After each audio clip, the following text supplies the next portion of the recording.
தேவ செய்தியின் தலைப்பு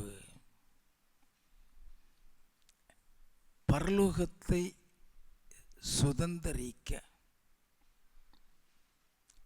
தேவனாகிய கர்த்தர் நம்மிடம் எதிர்பார்க்கும் பரிசுத்தம்.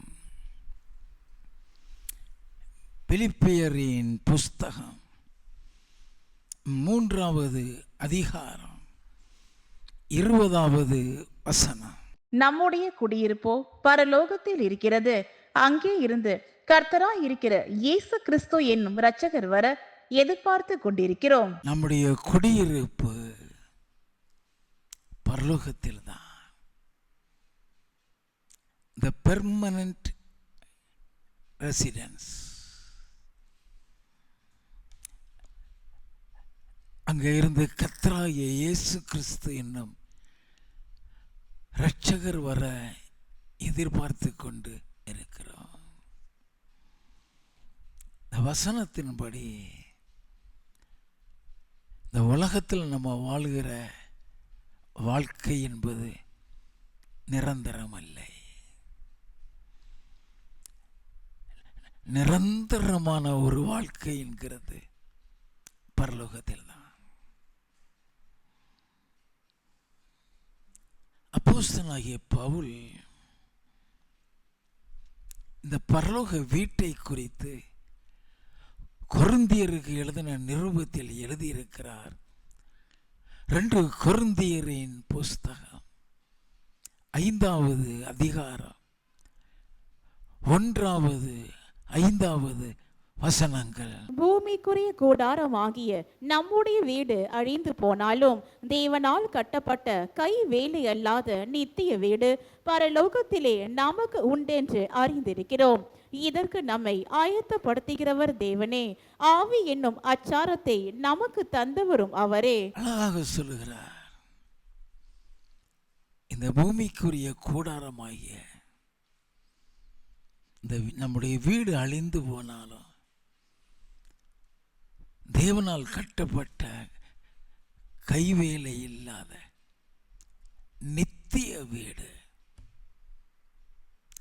அதாவது நிரந்தர வீடு பரலோகத்தில் தான். இதற்கு நம்மளை ஆயத்தப்படுத்துகிறவர் தேவனே. அப்படின்னா we are in the days of preparation. நல்லா கவனிங்க. நம்மை நாம் ஆயத்தப்படுத்தக்கூடிய அந்த நாட்களில் வாழ்ந்து கொண்டிருக்கிறோம். There is no hope to continue whether we will survive in this world for a long time. நம்மளை ஆயத்தப்படுத்துகிறதற்கு தான் இந்த சபை. நம்மளை ஆயத்தப்படுத்தக்கூடிய வார்த்தையை கொடுத்து நம்மளை ஆயத்தப்படுத்தி கொண்டு வருகிறார். இந்த பரலோக வீட்டை குறித்து என் ஆண்டவர் இயேசு கிறிஸ்து சொன்னார். யோவான் எழுதின சுவிசேஷம் 14வது அதிகாரம் 2வது 3வது வசனங்கள். என் பிதாவின் வீட்டில் அநேக வாசஸ்தலங்கள் உண்டு, அப்படி இல்லாதிருந்தால் நான் உங்களுக்கு சொல்லி இருப்பேன். ஒரு ஸ்தலத்தை உங்களுக்காக ஆயத்தம் பண்ண போகிறேன். நான் போய் உங்களுக்காக ஸ்தலத்தை ஆயத்தம் பண்ணின பின்பு நான் இருக்கிற இடத்திலே நீங்களும் இருக்கும்படி நான் மறுபடியும் வந்து உங்களை என்னிடத்தில் சேர்த்து கொள்ளுவேன். ஆண்டவர் சொன்னாரே, நான் இருக்கிற இடத்துல நீங்களும் இருக்கும்படி உங்களை மறுபடியும் வந்து சேர்த்துக் கொள்வேன்னு சொன்னாரே. அப்படின்னா அவர் எங்கே இருக்கிறார்? எங்க நம்மளை சேர்த்து கொள்ளுவாரா? வெளிப்படுத்தின விசேஷம் 3வது அதிகாரம் 21வது வசனம். நான் ஜெயங்கொண்டு என் பிதாவினுடைய சிங்காசனத்திலே அவரோடே கூட உட்கார்ந்தது போல ஜெயம் கொள்ளுகிறவன் எவனோ அவனும் என்னுடைய சிங்காசனத்தில் என்னோடே கூட உட்காரும்படிக்கு அருள் செய்வேன். ஆண்டவர் சொல்லுகிறாரே, அவருங்க பிதா பக்கத்துல உட்கார்ந்து இருக்கிறாரா, அவரோடு கூட நம்மளை கொண்டு போய் உட்கார வைக்க போகிறாரா. அங்க போகணும்னு சொன்னா அவர் எதிர்பார்க்கிற பரிசுத்தம் உண்டு. எபிரேயரின் புஸ்தகம் 12வது அதிகாரம் 14வது வசனம். யாவரோடும் சமாதானமாய் இருக்கவும் பரிசுத்தம் உள்ளவர்களாய் இருக்கவும் நாடுங்கள், பரிசுத்தம் இல்லாமல் ஒருவனும் கர்த்தரை தரிசிப்பதில்லையே. ஆண்டவர் சொல்லுகிறார், பரிசுத்தம் இல்லாம ஒருவனும் கர்த்தரை தரிசிக்க முடியாது. அப்ப தேவன் எதிர்பார்க்கிற ஒரு பரிசுத்தம் உண்டு. அவர் எதிர்பார்க்கிற பரிசுத்தம் என்ன? லேவியராகமம் 11வது அதிகாரம் 45வது வசனம். நான் உங்கள் தேவனாய் இருக்கும்படி உங்களை எகிப்து தேசத்தில் இருந்து வர பண்ணின கர்த்தர் நான் பரிசுத்தர், ஆகையால் நீங்களும் பரிசுத்தராய் இருப்பீர்களாக. நான் பரிசுத்தர், ஆகையால் நீங்களும் பரிசுத்தராய் இருப்பீர்களாக. லேவியராகமம் 19வது அதிகாரம் 2வது வசனம். நீ இஸ்ரவேல் புத்திரரின் சபை அனைத்தோடும் சொல்ல வேண்டியது என்னவென்றால், உங்கள் தேவனும் கர்த்தருமாகிய நான் பரிசுத்தர், ஆகையால் நீங்களும் பரிசுத்தராயிருங்கள். பரிசுத்தராயிருங்கள், பரிசுத்தராயிருங்கள் சொல்லுகிறாரே, அது எப்படிப்பட்ட பரிசுத்தம்? லேவியராகமம் 20வது அதிகாரம் 26வது வசனம். கர்த்தராகிய நான் பரிசுத்தராய் இருக்கிறபடியினாலே நீங்களும் எனக்கேற்ற பரிசுத்தவான்களாய் இருப்பீர்களாக. நீங்கள் என்னுடையவர்களாய் இருக்கும்படிக்கு உங்களை மற்ற ஜனங்களை விட்டு பிரித்தெடுத்தேன். பரிசுத்தமாய் இருக்க வேண்டும் என்பதற்காக தான் பிரித்தெடுத்தேன் என்று சொல்லுகிறார். எனக்கேற்ற பரிசுத்தம் சொல்றாரே, அது என்ன பரிசுத்தம்? 1 பேதுருவின் புஸ்தகம் 1வது அதிகாரம் 15வது 16வது வசனங்கள். உங்களை அழைத்தவர் பரிசுத்தராய் இருக்கிறது போல நீங்களும் உங்கள் நடக்கைகள் எல்லாவற்றிலேயும் பரிசுத்தராய் இருங்கள். நான் பரிசுத்தர், ஆகையால் நீங்களும் பரிசுத்தராய் இருங்கள் என்று எழுதியிருக்கிறதே. உங்களுடைய நடக்கைகள் எல்லாவற்றிலும் பரிசுத்தராயிருங்க. அப்ப அவர் எதிர்பார்க்கிற பரிசுத்தம் எதுல எல்லாம் மறைந்து கிடக்கிறது?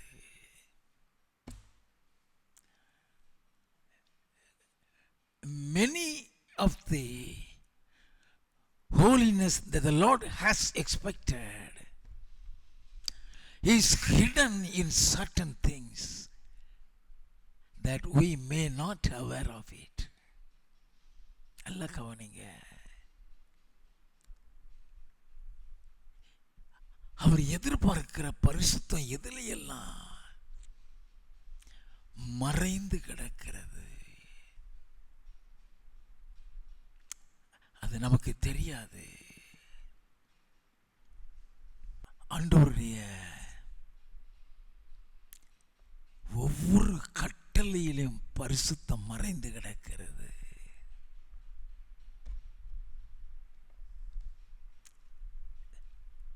தேவன் மீது வைக்கிற விசுவாசத்துல பரிசுத்தம் மறைந்து கிடக்கிறது. தேவன் எதிர்பார்க்கும் அன்புல பரிசுத்தம் மறைந்து கிடக்கிறது. அன்பு இல்லைன்னா பரிசுத்தம் இல்லை. நல்லா கவனிங்க. அந்த அன்பு இல்லைனாலே பரிசுத்தம் இல்லையா?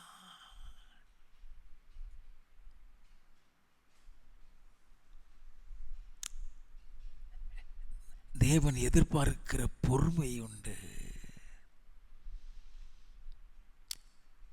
அந்த பொறுமையில பரிசுத்தம் இருக்கிறது.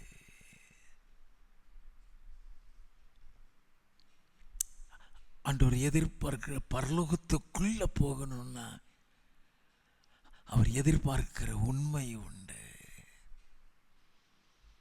அதுல பரிசுத்தம் இருக்கு. நம்ம பேசுறோமே, அந்த வார்த்தையில பரிசுத்தம் இருக்குது.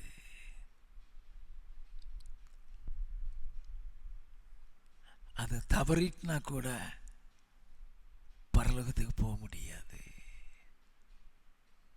எல்லாம் கவனிங்க. பல காரியங்களை கர்த்தர் எனக்கும் என் மனைவிக்கும் சொல்லிக் கொடுத்து கொண்டிருக்கிறார். எங்களுடைய பர்சனல் லைஃப்ல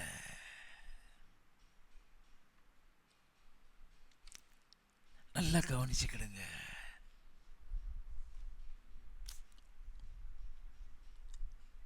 இப்படி பல காரியங்கள்ல அவருடைய பரிசுத்தம் மறைந்து கிடக்கிறது. We are not aware of it. நாம நினைச்சுக்கிறோம் நம்ம பரிசுத்தமா இருக்கோன்னு.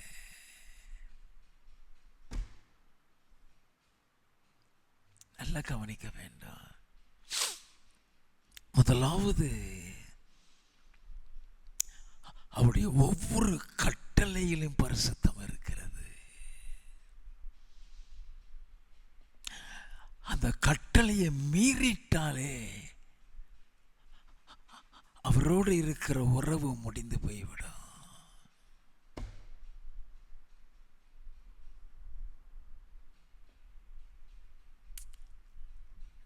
நம்ம அதை நன்றாக தெரிந்து கொள்ள வேண்டும். ஆதியாகமம் 2வது அதிகாரம் 7வது 8வது வசனங்கள். தேவனாகிய கர்த்தர் மனுஷனை பூமியின் மண்ணினாலே உருவாக்கி ஜீவ சுவாசத்தை அவன் நாசியிலே ஊதினார். மனுஷன் ஜீவாத்மாவானான். தேவனாகிய கர்த்தர் கிழக்கே ஏதேன் என்னும் ஒரு தோட்டத்தை உண்டாக்கி தாம் உருவாக்கின மனுஷனை அதிலே வைத்தார். நல்லா கவனிங்க.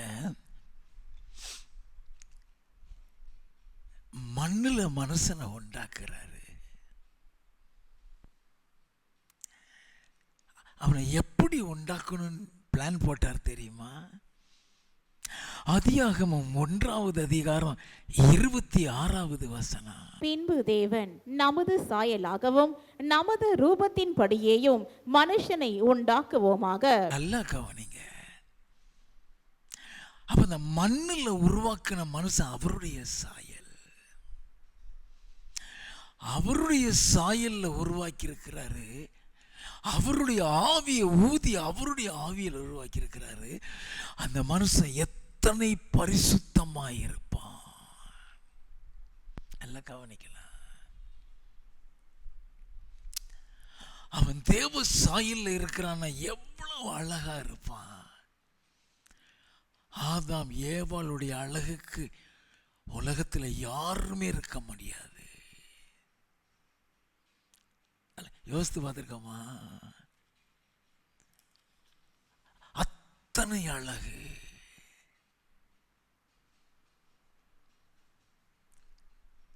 நான் சொல்லுவேன்னா, என் இயேசுநாதர் என்ன அழகா இருந்திருப்பாரோ அந்த அழகுல தான் அவர் உருவாக்கிறார். ஏன்னா நம்முடைய சாயல்னு சொல்றாரு. அந்த சாயல் உருவாக்கிட்டு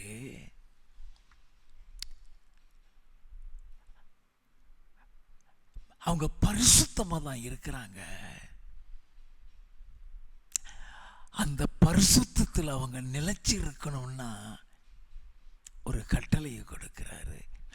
ஆதியாகமம் 2வது அதிகாரம் 16, 17. தேவனாகிய கர்த்தர் மனுஷரை நோக்கி, நீ தோட்டத்தில் உள்ள சகல விருட்சத்தின் கனியையும் புசிக்கவே புசிக்கலாம், ஆனாலும் நன்மை தீமை அறியத்தக்க விருட்சத்தின் கனியை புசிக்க வேண்டாம், அதை நீ புசிக்கும் நாளில் சாகவே சாவாய் என்று கட்டளையிட்டார். நல்லா கவனிங்க.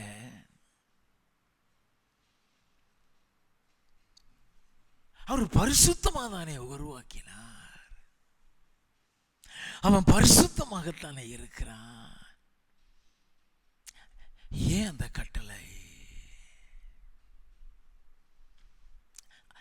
அவன் பூமியில் இருக்கிறான். அவரோடு கூட பரலோகத்துக்கு போய் இருக்கணும்னா அவர் எதிர்பார்க்கிற ஒரு பரிசுத்தம் உண்டு. நல்லா கவனிங்க. நம்ம எதை வச்சு பரிசுத்தம்னு சொல்றோம்? அவர் ஜாடையில் உருவாக்கி இருக்கிறாரு, அவருடைய ஆவியில உருவாக்கி இருக்கிறாரு. அவருடைய ஜாடையில் உருவாக்கினாலும் அவருடைய ஆவியில உருவாக்கினாலும் அவன் மண்ணுதான், அவன் மண்ணுதான். அப்போ அவன் பரலோகத்தில் அவரோட கூட இருக்கணும்னா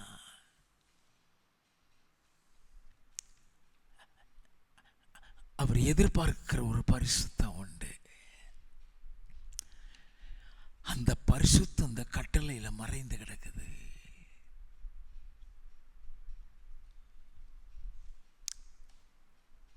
Many a times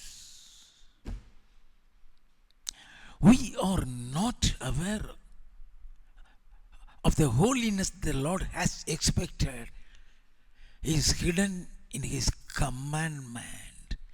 சாதாரணமாக அதை நம்ம உதாசீனப்படுத்திடுறோம்.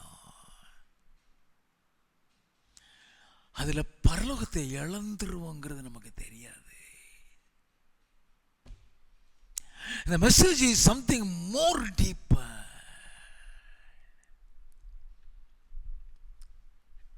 நல்லா கவனிங்க.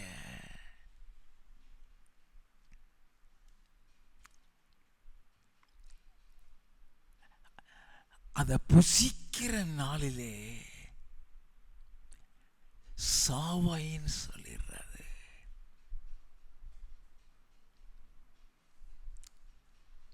அந்த கட்டளையில விசுவாசம் இருக்குது. அந்த கட்டளையில கீழ்ப்படிதல் இருக்குது.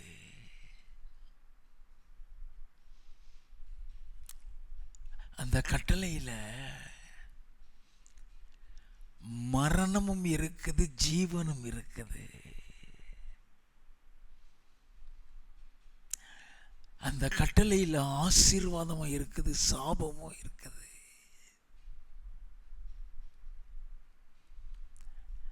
அந்த கட்டளையில தான் அவருடைய சாயலே மறைந்து கிடக்கிறது.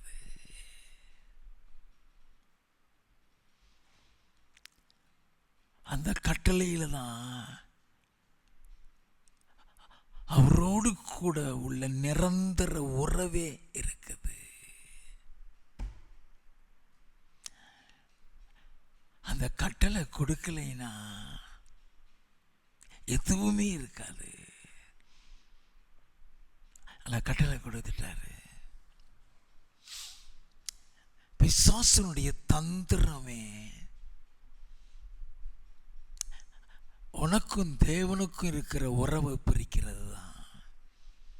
நல்லா கவனிங்க. நீ சபிக்கப்படுறத பத்தி அவன் கவலைப்பட மாட்டான். நீ ஆசீர்வாதமா இருக்கிறத பத்தி அவன் கவலைப்பட மாட்டான். நீ நல்லா இருக்கிய நல்லா இல்லையா அதை பத்தி அவன் கவலைப்பட மாட்டான். His main motive is to disconnect the relationship with God.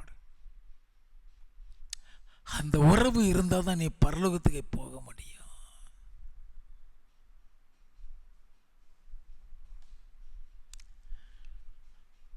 கட்டாயிட்டா கட்டாகலையா நமக்கு தெரியவே தெரியாது. அவன் செய்கிற காரியமே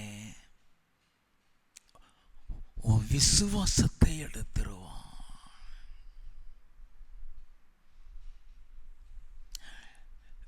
விசுவாசம் போயிட்டுனா நீ கீழ்ப்படியவே மாட்டாய்.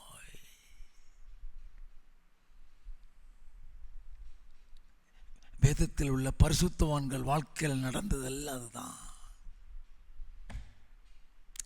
பரிசுத்தவான்களுடைய வாழ்க்கையில் மொத்தல்ல விசுவாசத்தை எடுத்துருவான்.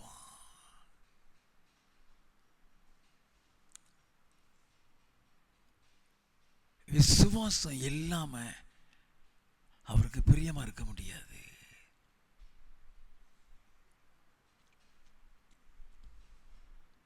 அவனுடைய தந்திரமே தேவனுடைய உறவை கெடுக்கிறது தான். அவர் வந்து பேசிட்டு இருக்கிறாரு, அவங்களோட சந்தோஷமா இருக்கிறாங்க, கர்த்தரோடு கூட அவங்க உறவாடி கொண்டிருக்கிறாங்க, கர்த்தருடைய பிள்ளையா இருக்கிறாங்க, கர்த்தரால் உருவாக்கப்பட்டிருக்கிறாங்க. அதை எப்படி நாசமாக்கலாம்? பரலோகங்கிறது நீ பூமியில இருக்கும்போது ஈஸியா போய் பார்த்துட்டு வந்துடலாம். பவுலும் கூட 3வது வானத்துக்கு போயிட்டு வந்தவர் தான். அது கஷ்டங்கிற யாருனாலையும் கூட்டிட்டு போவாரு. அதுக்காக அவங்க பரலோகத்தில் போய் உட்கார்ந்துருவாங்கன்னு அர்த்தம் கிடையாது. அங்க அவரோடு கூட இருக்கணும். காமிக்கிற அனுபவம் வேற, காமிச்சு கீழே கொண்டு வந்துருவாரு. நான் என்னுடைய பிதாவினுடைய சிங்காசனத்தில் அவரோடு கூட இருக்கிறது போல ஜெயம் கொள்ளுகிறவன் எவனோ அவனும் என்னோடு கூட என்னுடைய சிங்காசனத்தில் இருப்பான் சொல்றாரே. அங்க போகணும்னு சொன்னா அவர் எதிர்பார்க்கிற பரிசுத்தம் உண்டு. அது கட்டளையில் மறைந்து கிடக்கு. சாதாரண அந்த கட்டளையை நம்ம உதாசீனப்படுத்திடுறோம். ஒரு ஒரு சின்ன கட்டளையை நீ மீறிட்டினா நீ பரலோகத்தை இழந்துருவ. வேதத்தில் எத்தனையோ கட்டளைக்கு பழைய ஏற்பாடு புதிய ஏற்பாடுன்னு அவர் எதிர்பார்க்கிற பரிசுத்தம் எங்கேயோ கிடக்கு.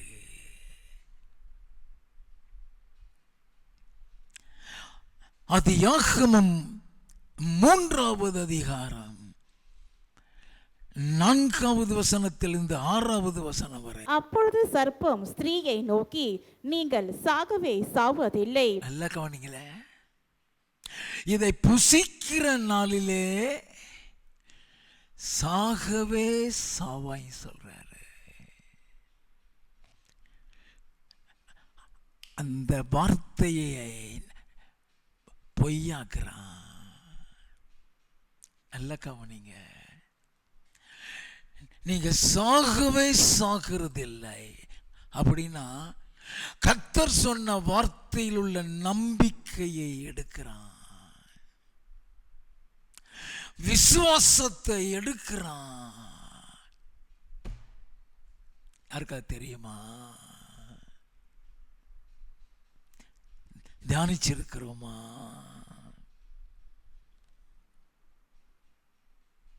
நீங்கள் சாகவே சாகிறதில்லை. அதை புசிக்கிற நாள்ல நீ செத்துற மாட்ட. நீங்கள் இதை புசிக்கும் நாளிலே உங்கள் கண்கள் திறக்கப்படும் என்றும் நீங்கள் நன்மை தீமை அறிந்து தேவர்களைப் போல் இருப்பீர்கள் என்றும் தேவன் அறிவார் என்றது.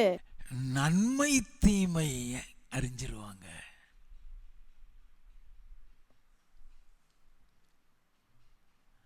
ஆனா நீங்க தேவர்களை போல இருப்பீங்கன்னு தேவன் அறிவார் அப்படியே மாத்திட்டான். நீங்க சாக மாட்டீங்கன்னு மாத்திட்டான். வாசிப்போம். அப்பொழுது ஸ்திரீயானவள் அந்த விருட்சம் புசிப்புக்கு நல்லதும். நல்லா கவனிச்சிங்களா? இது வரைக்கும் அந்த பக்கம் அவ திரும்பி பார்த்தது கூட கிடையாது.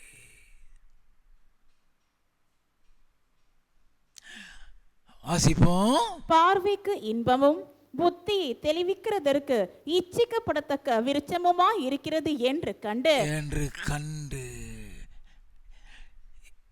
he had injected the poison.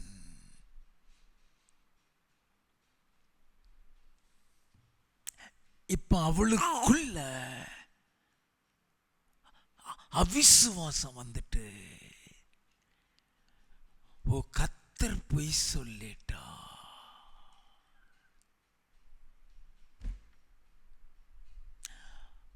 இப்ப அது அவன் நம்பினது பிசாச. அவன் நம்பிக்கை அங்க இருந்து போய் இப்ப பிசாச மீது நம்பிக்கை. அதனாலதான் பவுல் பிசாசுக்கு இடம் கொடாதீர்கள் சொல்றாரு. ஏன் பிசாசுக்கு இடம் கொடாதீங்க? ஒரு சின்ன காரியம் நம்ம தப்பு செஞ்சா பிசாசுக்கு இடம் கொடுத்துட்டான்னு அர்த்தம். அது செய்ய வைக்கிறது அவன்.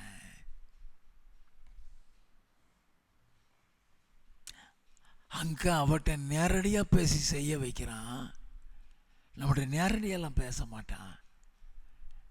அதுக்கு மாறாக உன் இருதயத்தில் அவிசுவாசத்தை விதைச்சிருவான்.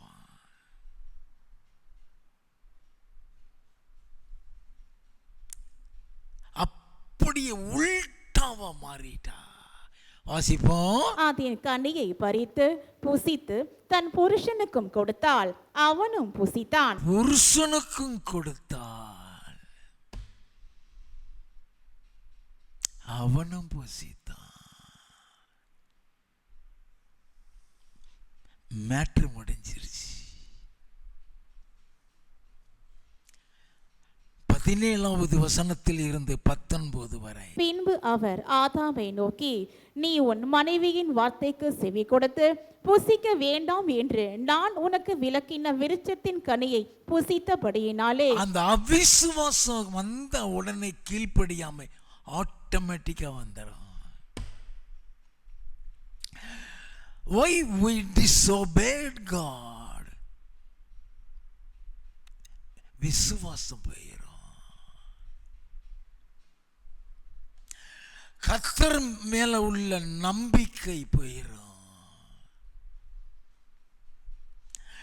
கர்த்தர் சொன்ன தீர்க்க தரிசனம் கூட நமக்கு பொய்யா மாறிடும். முதல்ல அவன் கொடுக்கிறதே அவிசுவாசம், நம்பிக்கை இல்லாத தன்மை. கர்த்தருடைய வார்த்தை உண்மையில் ஆக்கிடுவான்.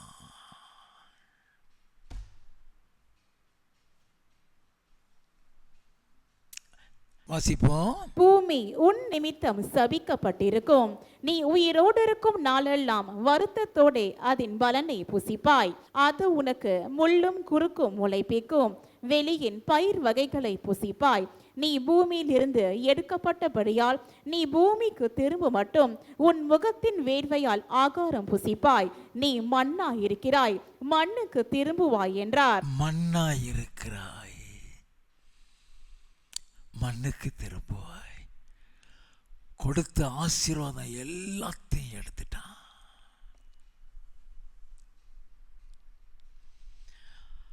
ஆண்டவர் கொடுத்த ஆசீர்வாதம் அத்தனையும் எடுத்துட்டான். கட்டளைக்கு கீழ்ப்படியலைன்னா சாபங்கிறது யாருக்காவது தெரியுமா?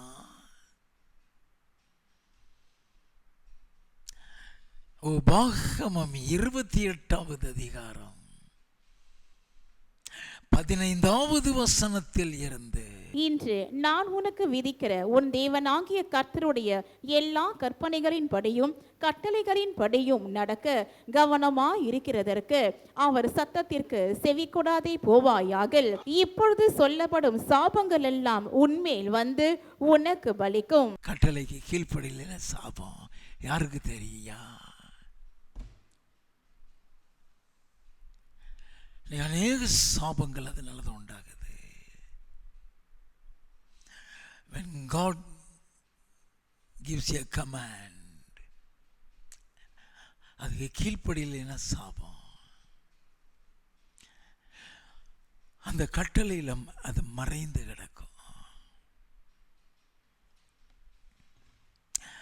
சாபத்தை மாத்திரம் பெறல, நீ மண்ணா இருக்கிற மண்ணுக்கு திரும்புவ. இதை புசிக்கும் நாளில் நீ சாவாயின்னு சொன்னாரே, மரணம் வந்து விட்டது. நித்தியமாய் உயிரோடு அவரோடு கூட சஞ்சரிக்க வேண்டியவன் கொஞ்ச வருஷத்திலே மறிக்க போறான்.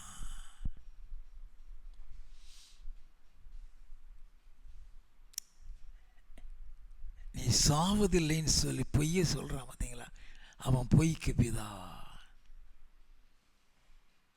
அவன் ஆதி முதல் பொய் சொல்றான். இயேசு சொன்னாரே, அதுதான் அது.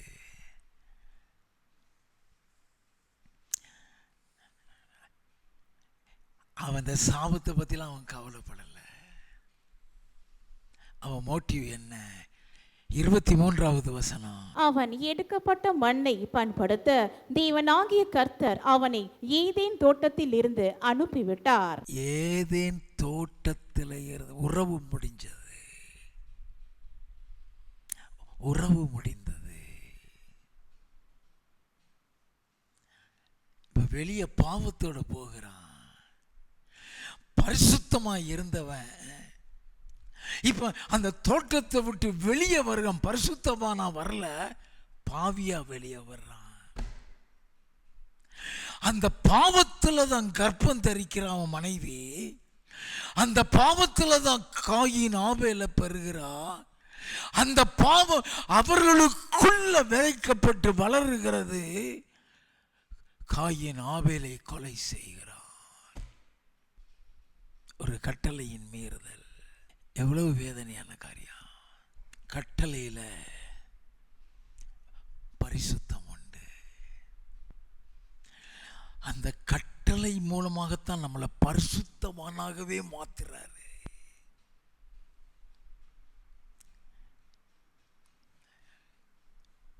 இயேசு கிறிஸ்துவின் ரத்தம் உன் பாவத்தை கழுவும்.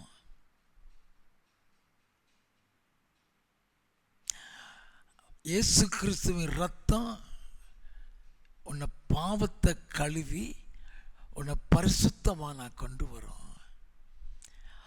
ஆனால் அந்த கட்டளை உன்னை பரிசுத்தவானாய் உருவாக்கி பரலோகத்துக்கு கொண்டு போயிடும். லேவியராகமம் 20வது அதிகாரம் 7வது 8வது வசனங்கள். ஆதலால் நீங்கள் உங்களை பரிசுத்தப்படுத்தி பரிசுத்தராயிருங்கள். நான் உங்கள் தேவனாகிய கர்த்தர். என் கட்டளைகளை கைக்கொண்டு நடவுங்கள். நான் உங்களை பரிசுத்தமாக்குகிற கர்த்தர். என் கட்டளைகளை கைக்கொண்டு நடவுங்கள். நான் உங்களை பரிசுத்தமாக்குற கர்த்தர். அந்த கட்டளைகள் நம்மளை பரிசுத்தப்படுத்தும்.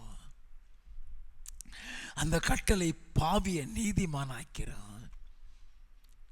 யாத்ராகமம் 20வது அதிகாரம் 12வது வசனத்தில் இருந்து, உன் தேவனாகிய கர்த்தர் உனக்கு கொடுக்கிற தேசத்திலே உன் நாட்கள் நீடித்திருப்பதற்கு உன் தகப்பனையும் உன் தாயையும் கனம் பண்ணுவாயாக. கட்டளை அது உன்னை பரிசுத்தப்படுத்தும். வாசிப்போம். கொலை செய்யாதிருப்பாயாக, விபச்சாரம் செய்யாதிருப்பாயாக, களவு செய்யாதிருப்பாயாக, பிறனுக்கு விரோதமாக பொய் சாட்சி சொல்லாதிருப்பாயாக, பிறனுடைய வீட்டை இச்சியாதிருப்பாயாக, பிறனுடைய மனைவியையும் அவனுடைய வேலைக்காரனையும் அவனுடைய வேலைக்காரியையும் அவனுடைய எருதையும் அவனுடைய கழுதையையும் பின்னும் பிறனுக்குள்ள யாதொன்றையும் இச்சியாதிருப்பாயாக என்றார். இந்த கட்டளை எல்லாம் பரிசுத்தமாக்குற கட்டளை. இதன்படி நீ நடந்து நடந்து நடந்து நீ பரிசுத்தமா வருகிற. கட்டளையை தான் பரிசுத்தமாக்கும். இயேசு கிறிஸ்து சீசர்களுக்காக ஜெபித்தாரு. எப்படி ஜெபித்தாரு?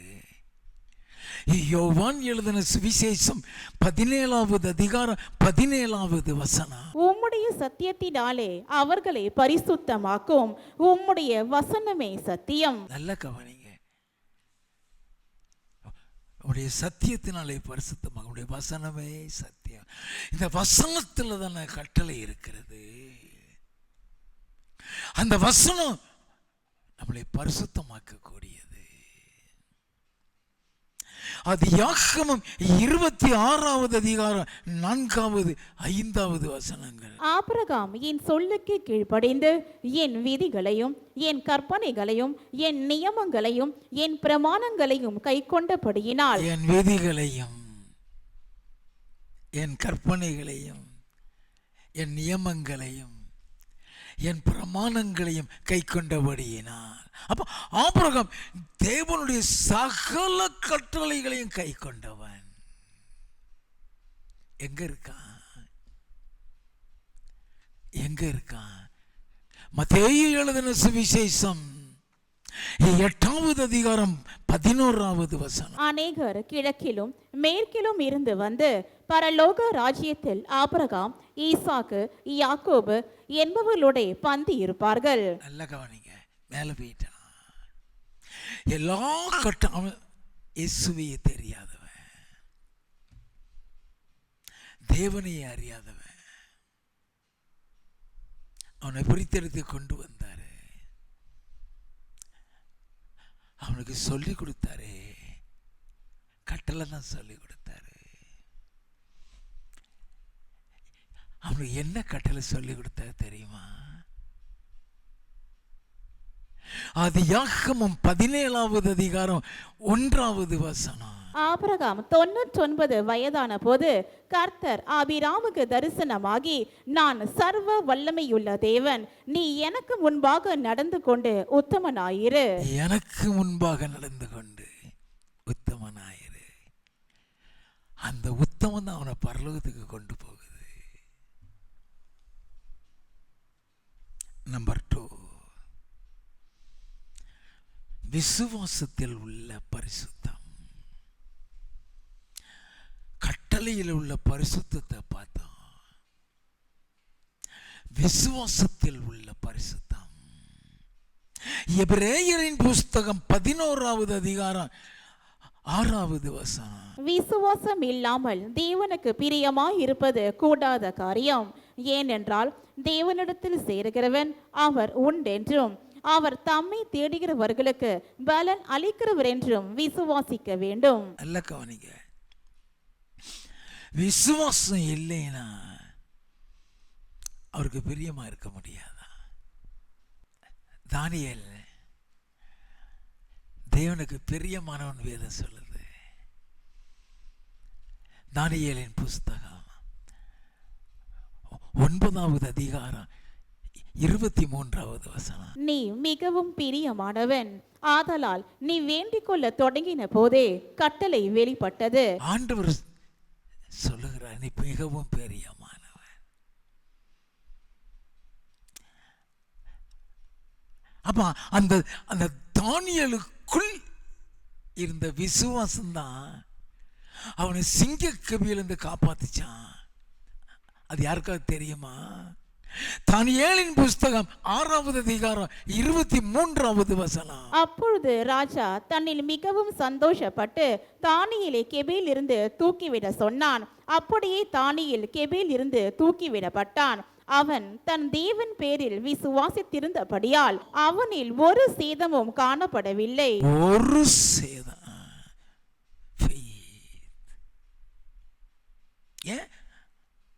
ஏவாள் விழுந்தா விசுவாசத்தை எடுத்தான். அந்த விசுவாசத்தை எடுத்ததுனாலதான் கீழ்ப்படியாம போயிட்டான். நல்லா கவனிங்க, விசுவாசத்துல பரிசுத்தம் இருக்குன்னு யாருக்கும் தெரியாதுல்ல. என் நாகமம்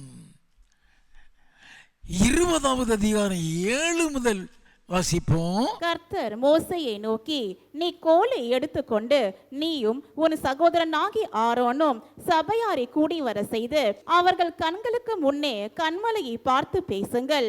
அப்பொழுது அது தன்னிடத்தில் உள்ள தண்ணீரை கொடுக்கும்.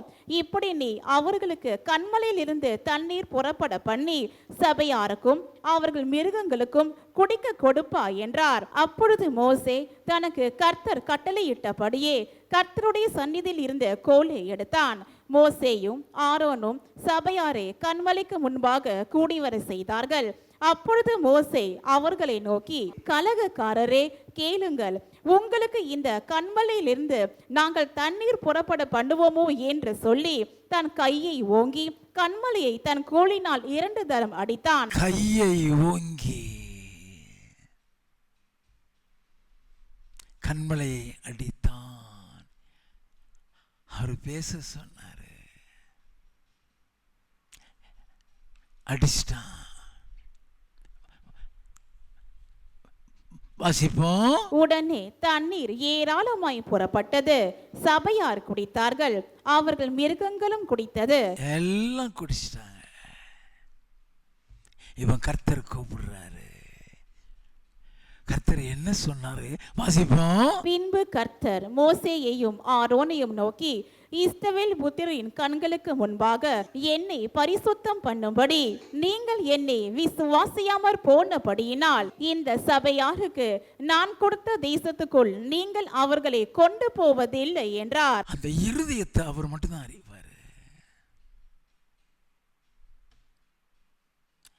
அவனுக்குள்ள ஒரு அவிசுவாசத்தை கொடுத்துட்டான். ஒரே பிள்ளை அடிச்சுதான் தண்ணி வரும், பேசி தண்ணி வராட்டா.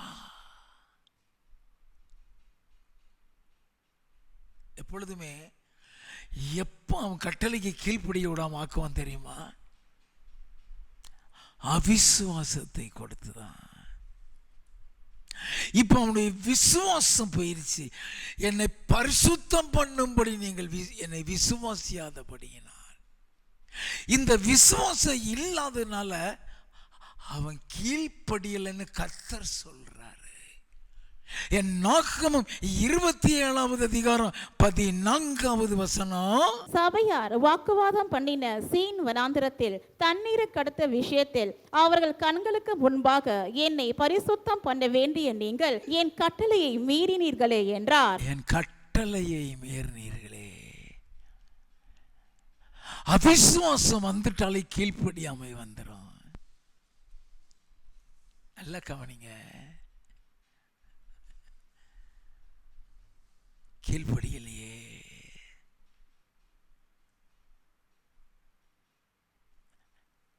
அவிசுவாசத்தை கொடுத்து தேவனோடு கூட முகமுகமா பேசினவனை கானான் தேசத்துக்குள்ள போக விடாம ஆக்கிட்டாயா.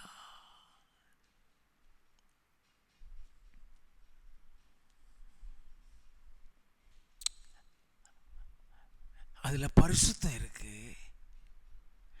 அந்த விசுவாசத்துல தேவ உறவு இருக்கு. அந்த விசுவாசம் தேவனை பிரியப்படுத்தக்கூடியது. அவிசுவாசம் தேவனை விட்டு பிரிய வைத்து விடும். எபிரேயரின் புஸ்தகம் 3வது அதிகாரம் 12வது வசனம். சகோதரரே, ஜீவனுள்ள தேவனை விட்டு விலகுவதற்கு ஏதுவான அவிசுவாசம் உள்ள பொல்லாத இருதயம் உங்களில் ஒருவனுக்குள்ளும் இராதபடிக்கு நீங்கள் எச்சரிக்கையாயிருங்கள். ஜீவனுள்ள தேவனை விட்டு விலகுவதற்கு ஏதுவான அவிசுவாசம் உள்ள பொல்லாத இருதயம் உங்களில் ஒருவனுக்கு இராதபடி எச்சரிக்கை. ஆண்டவரோட்ட உன்னை பிரிக்குதுன்னு சொன்னா அதுல பரிசுத்தம் இருக்கிறது. நீ பரலோகத்துக்குள்ள போகணும்னா விசுவாசம் தான் கொண்டு போகும். ஏன்னு சொன்னா விசுவாசத்துல தான் நீதிமானை பிழைப்பான் எழுதுகிறது. எபிரேயரின் புஸ்தகம் 10வது அதிகாரம் 38வது வசனம். விசுவாசத்தினாலே நீதிமான் பிழைப்பான், பின்வாங்கி போவானானால் அவன் மேல் என் ஆத்துமா பிரியமாயிராது என்கிறார். விசுவாசத்தினால்தான் நீதிமான் பிழைப்பான். அவன் நீதிமானியா? மோசே நீதிமான், அவன் பரிசுத்தவான், அவன் தேவனோட முகமுகமா பேசினவன்.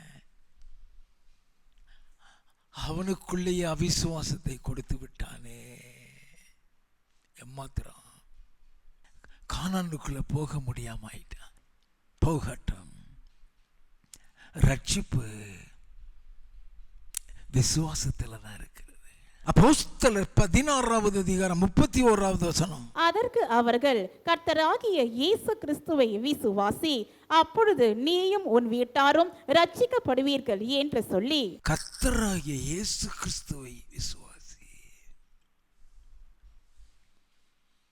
அப்போ அந்த விசுவாசத்துல தான் ரட்சிப்பு.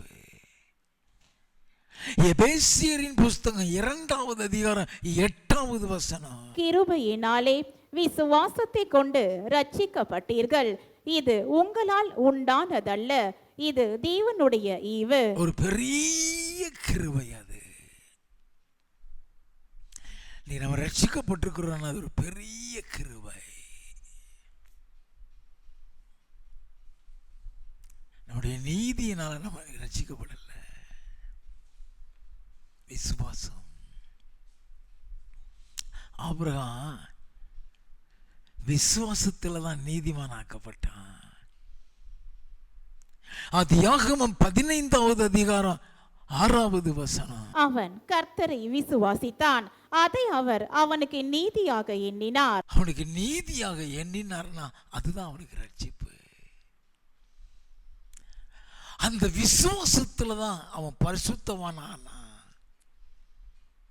அந்த விசுவாசத்துல தான் எல்லாத்தையும் விட்டுட்டு, தன் சொந்த ஊரையும் விட்டுட்டு ஆண்டவரை நம்பி ஓடி வந்தான். எபிரேயரின் புஸ்தகம் 11வது அதிகாரம் 8 10 வசனங்கள். விசுவாசத்தினாலே ஆபிரகாம் தான் சுதந்திரமாக பெற போகிற இடத்திற்கு போகும்படி அழைக்கப்பட்ட போது கீழ்ப்படிந்து தான் போகும் இடம் இன்னதென்று அறியாமல் புறப்பட்டு போனான். விசுவாசத்தினாலே அவன் வாக்குத்தத்தம் பண்ணப்பட்ட தேசத்திலே பரதேசியை போல சஞ்சரித்து அந்த வாக்குத்தத்தத்திற்கு உடன் சொந்தராகிய ஈசாக்கோடும் யாக்கோபோடும் கூடாரங்களிலே குடியிருந்தான். ஏனெனில் தேவன் தாமே கட்டி உண்டாக்கின அஸ்திவாரங்கள் உள்ள நகரத்துக்கு அவன் காத்திருந்தான். அவனுடைய விசுவாசம் எல்லாம் பரலோகம்தான். அவன் உலகத்துக்காக கர்த்தரை விசுவாசிக்கல, உலக ஆசீர்வாதத்திற்காக கர்த்தரை விசுவாசிக்கல. தேவன் தாமே கட்டி உண்டாக்கின அந்த அஸ்திவாரம் உள்ள நகரத்திற்கு காத்திருந்தான். கர்த்தராகிய இயேசு கிறிஸ்துவை விசுவாசி, நீயும் உன் வீட்டாரும் ரட்சிக்க. அந்த ஆபிரகாம் மூலமாக தான் சந்ததி சந்ததியாய் ஈசாக்கு யாக்கோபு வரைக்கும் பரலோகத்தில் இருக்கிறதை மத்திய 8:11 வாஸ்தவமே.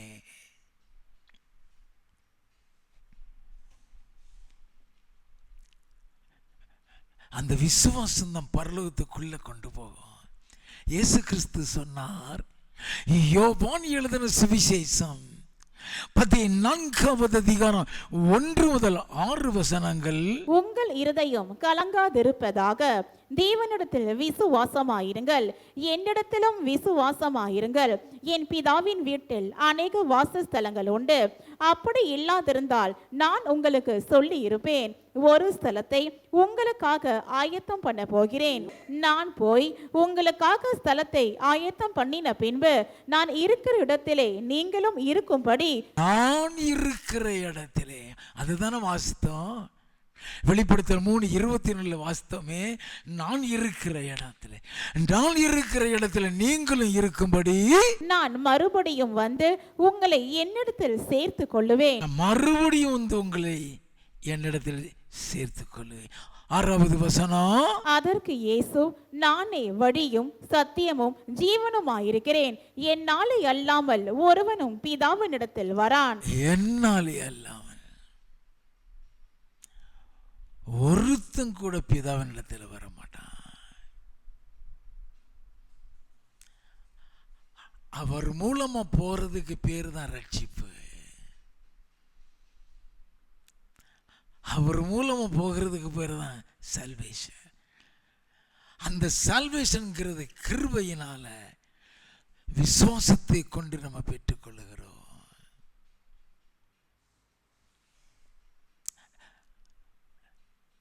நல்லா கவனிங்க.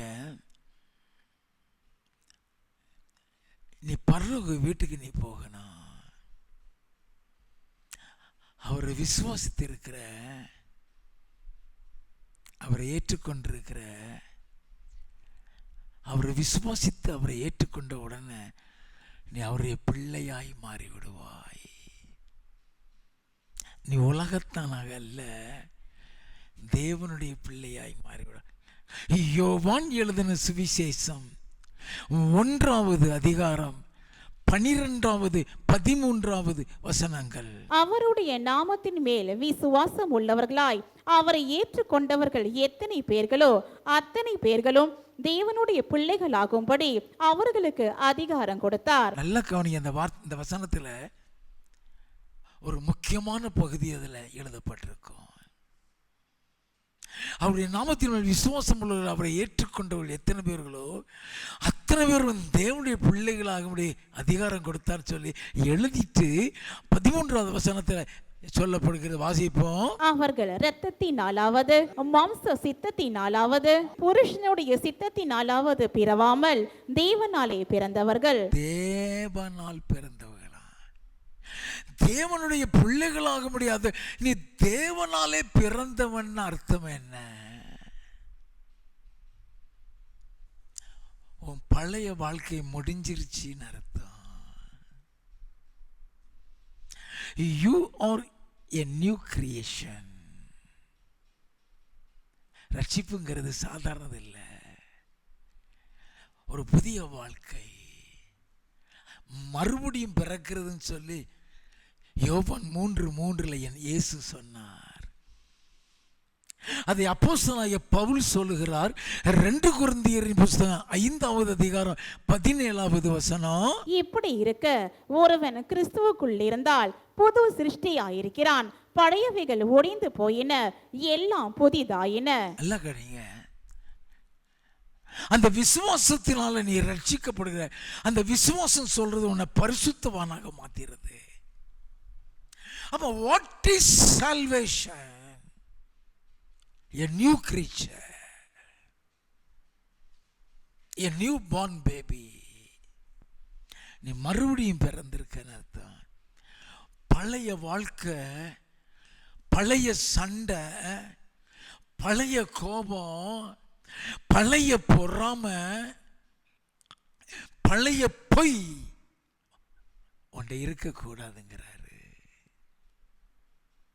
நல்ல கவனிங்க. அதனால தான் விசுவாசத்தில் பரிசுத்தம்னு சொல்றது. அந்த விசுவாசம் உன்னை பரிசுத்தமா மாத்திருது. நீ பரிசுத்தமான நீ புதிய மனிதன். எபேசியரின் புஸ்தகம் 4வது அதிகாரம் 22 27 வரை. அந்தபடி முந்தின நடக்கைக்குரிய மோசம் போக்கும் இச்சைகளாலே கெட்டு போகிற பழைய மனுஷனை நீங்கள் கலைந்து போட்டு உங்கள் உள்ளத்திலே புதிதான ஆவி உள்ளவர்களாகி மெய்யான நீதியிலும் பரிசுத்தத்திலும் தேவனுடைய சாயலாக சிருஷ்டிக்கப்பட்ட புதிய மனுஷனை தரித்து கொள்ளுங்கள். புதிய மனுஷனை தரித்து கொள்ளுங்கள். பரிசுத்தம் என்னன்னு தெரியணும். விசுவாசத்துல பரிசுத்தம் இருக்குன்னு பார்க்கிறோம். அந்த விசுவாசம் உன்னை ரட்சிப்பாக்குறது. அந்த விசுவாசத்துக்குள்ள நீ ரட்சிப்புல வர்றீன்னா நீ தேவனுடைய பிள்ளையா மாறுற. நீ தேவனுடைய பிள்ளைன்னு சொல்லும் பொழுது நீ மறுபடியும் பிறக்கிற ஒரு அனுபவத்துக்குள்ள வருகிற. நீ மறுபடியும் பிறக்கிறன்னா நீ ஒரு புதிய சிருஷ்டி, நீ பரிசுத்த வாட்டி. பழைய வாழ்க்கை, பழைய அனுபவம், பழைய உறவு இருக்காது. இவன் நீ உலகத்தான் இல்லை, நீ பரலோகவாசி.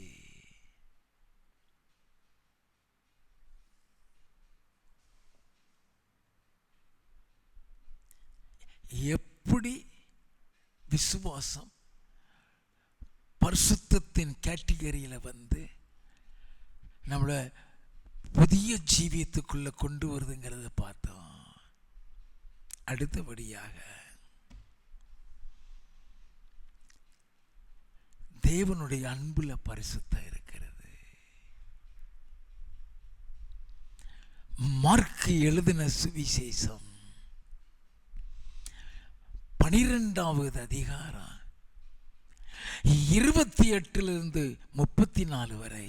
வேத பாரகரில் ஒருவன் அவர்கள் தர்க்கம் பண்ணுகிறதை கேட்டு அவர்களுக்கு நன்றாய் உத்தரவு சொன்னார் என்று அறிந்து அவரிடத்தில் வந்து கற்பனைகளில் எல்லாம் பிரதான கற்பனை எதுவென்று கேட்டான். கற்பனைகளில் எல்லாவற்றிலும் பிரதான கற்பனை எதுன்னு கேட்கிறான். நம்பர் ஒன் என்ன கற்பனை? வாசிப்போம். இயேசு அவனுக்கு பிரதி உத்தரமாக, கற்பனைகளில் எல்லாம் பிரதான கற்பனை எதுவென்றால், இஸ்ரவேலே கேள், நம்முடைய தேவனாகிய கர்த்தர் ஒருவரே கர்த்தர். உன் தேவனாகிய கர்த்தரிடத்தில் உன் முழு இருதயத்தோடும் உன் முழு ஆத்துமாவோடும் உன் முழு மனதோடும் உன் முழு பலத்தோடும் அன்பு கூர்வாயாக என்பதே பிரதான கற்பனை. நல்ல கவனிங்க. தேவன் மீது அன்புன்னு சொல்றது உன்னுடைய ரட்சிப்பை குறிக்கிறது.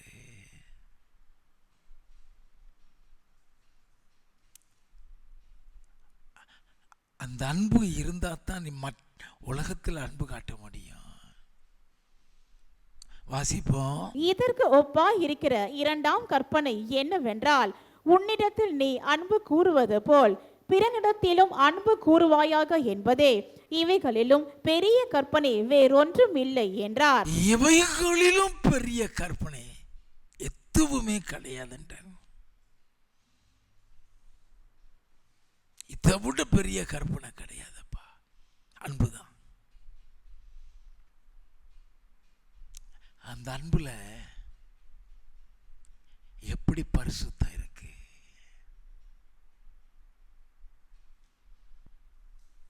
அந்த அன்பு எப்படி பரலோகத்துக்கு கொண்டு போகும். நல்லா தெரிஞ்சுக்கிடுங்க. அன்பு ரொம்ப முக்கியமானது. அது உன்னை இயேசுவை போல மாற்றிவிடும். ரட்சிப்புங்கிறது புதிய சிருஷ்டி. நீ மறுபடியும் பிறக்கிற அனுபவம். அந்த ரட்சிப்புக்குள்ள உனக்கு அன்பு வரும். அந்த அன்பு உன்னை அப்படியே கிறிஸ்துவை போல மாற்றும்.